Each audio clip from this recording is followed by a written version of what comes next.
नमाज पढ़ने से पहले किन चीज़ों की ज़रूरत होती है? तो जवाब इसका यह है कि वह 7 चीज़ें हैं। क्या चीज़ें हैं? वह नमाज पढ़ने से पहले 7 चीज़ों की ज़रूरत है जिनके बगैर नमाज नहीं होती। उन चीज़ों को शरायत नमाज या फ़र्ज कहते हैं। वो 7 चीज़ें जो नमाज से पहले ज़रूरी है वो क्या है? तो अव्वल बदन का पाक होना। क्या है?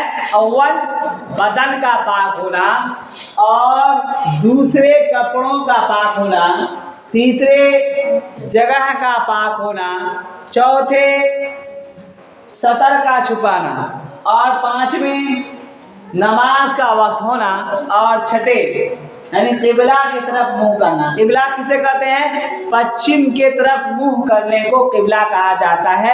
कि जिस तरफ काबा, पश्चिम की तरफ मुंह इसलिए कहता है कि काबा पश्चिम की तरफ पड़ता है। और सातवीं चीज क्या है? नियत करना। सातवीं चीज क्या है? नियत करना। इसी तरह अब सवाल हमें पैदा हो कि वो 7 चीजें जो शायद नमाज है, उन 7 चीजों में से पहला क्या बताया? बदन का पाक होना। बदन का पाक होने से मुराद क्या है? जवाब यह है कि बदन के पाक होने से ये मुराद है कि बदन पर किसी किस्म की निजासत यानी पलीदगी ना हो, यानी नापाकी ना हो।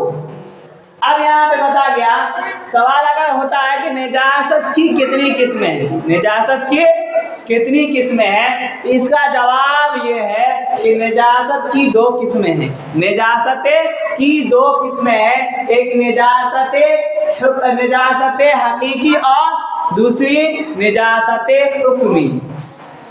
सवाल होता है कि निजासत हकीकी किसे कहते हैं? वह जाहिरी नापाकी जो देखने में आ सके निजासत हकीकी कहलाती है, जैसे कि पेशाब, पाखाना, खून, शराब वगैरह।